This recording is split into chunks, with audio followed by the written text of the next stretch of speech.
You guys, Stephen, Florida here, out in Mulberry, Florida, and we're at the Mulberry Phosphate Museum, which is pretty cool. Check this out. There's actually a train crossing right now.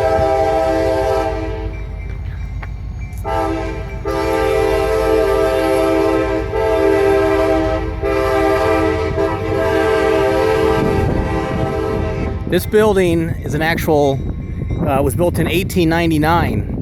This train depot standing in front of here. You can see the train in the background going through right now.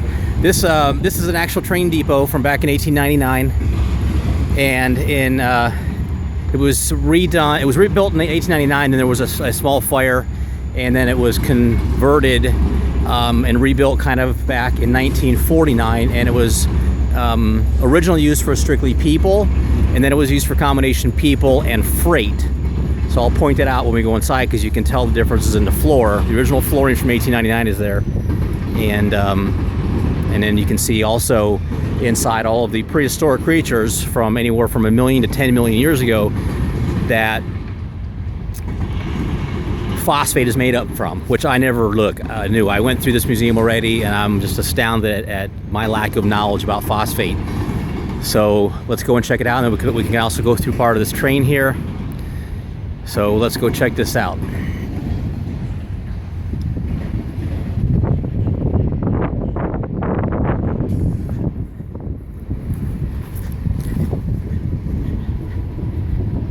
They have an old steam engine that they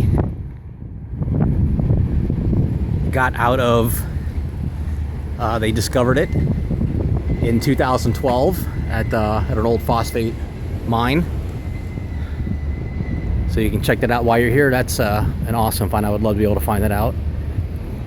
And of course, this is all put on by Mosaic in cooperation with the city of Mulberry.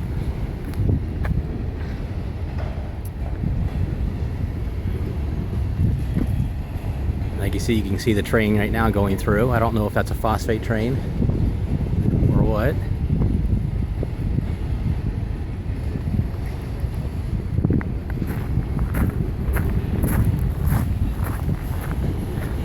You can see the size of the bucket here. It's at least 13 to 14 foot tall, and you can imagine what this thing must weigh.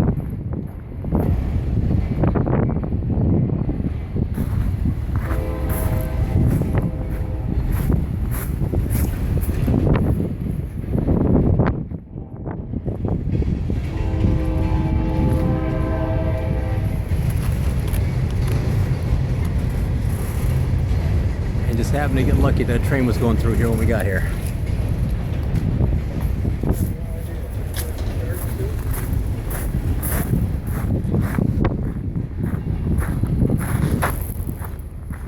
Let's go inside and check out the museum.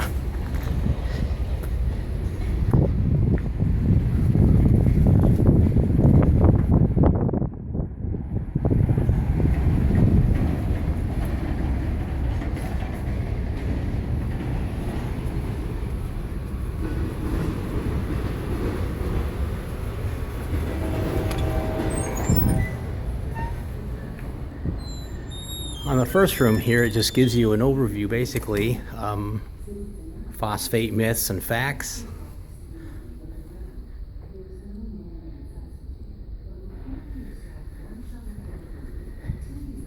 And where some of the largest phosphate deposits are located throughout the world. They have a map in here. And these are samples as they dig and things that they pull out.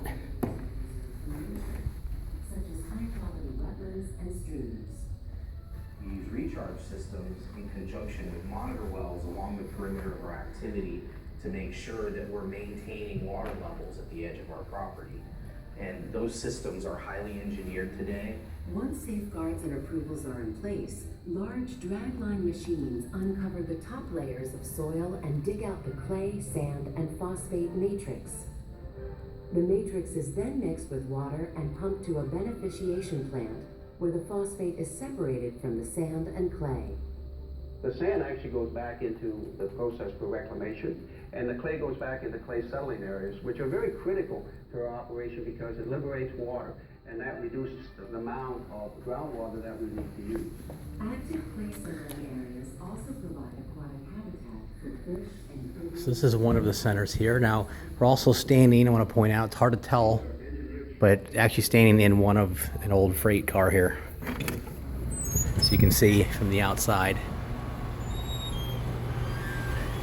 This is actually an old freight car. So they took 4 freight cars and put them together and made the education centers out of them.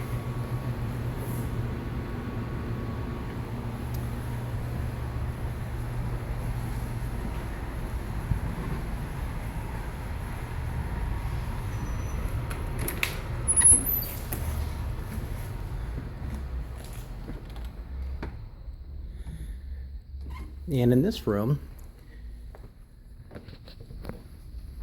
you can see here where pulling out a massive leg bone, which I was told was from a prehistoric elephant. That was found in 1935. And you're going to see numerous of those when we go into their building. This building, though, gives you the historic phosphate mining towns that are located around Florida.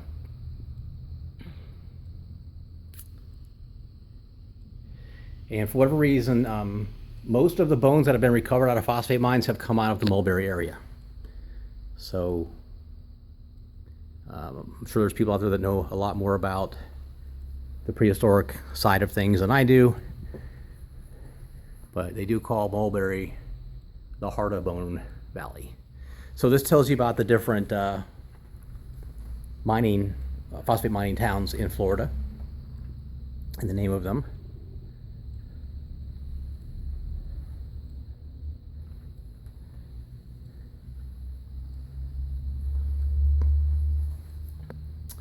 And then the chart here of the history of phosphate rock production from 1880 to 2010.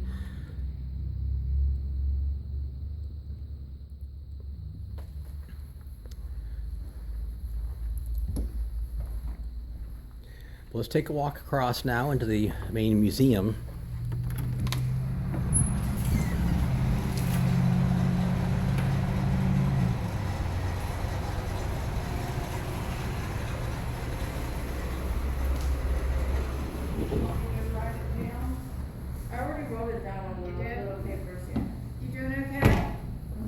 Yes, ma'am.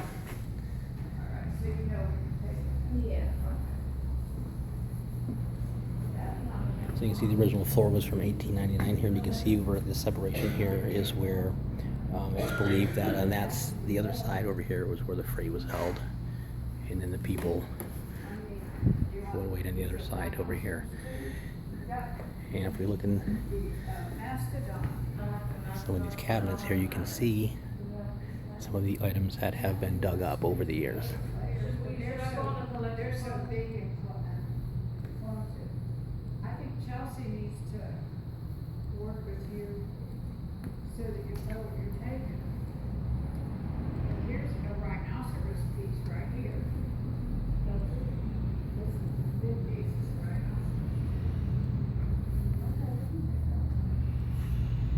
Right.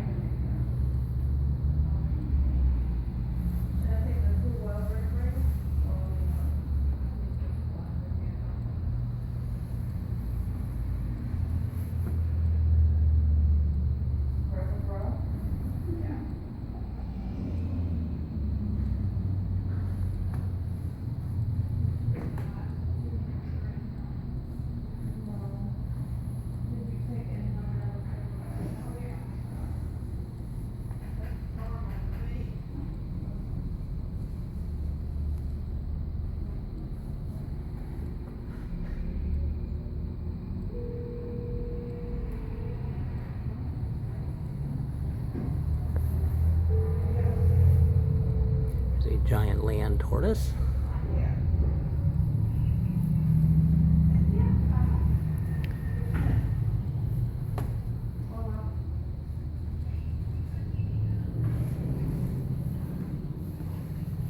Okay, I'm gonna go bring it to you. Okay, bye.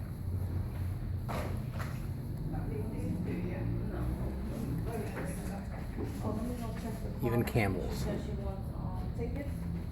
She wants what? Tickets. wants me to bring this. I'll go tell this. Oh, okay. I'll be back in 2 seconds.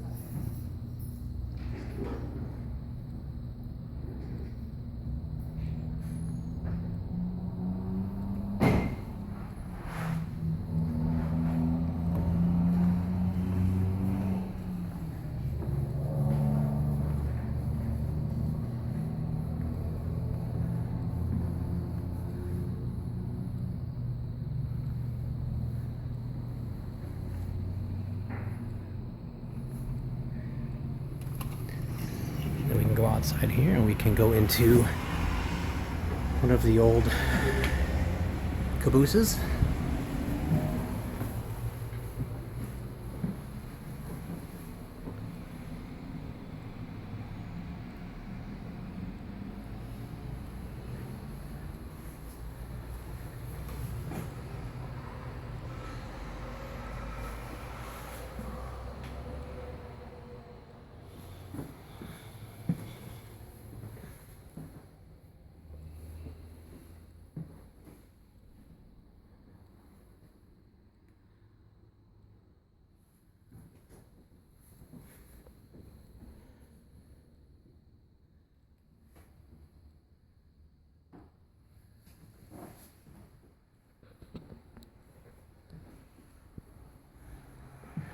So that's the Mulberry Phosphate Museum. Highly worth checking it out. I've learned so much since I've been here about what is in phosphate and how it's done. I feel like I knew nothing now, but I do now. So come check this place out.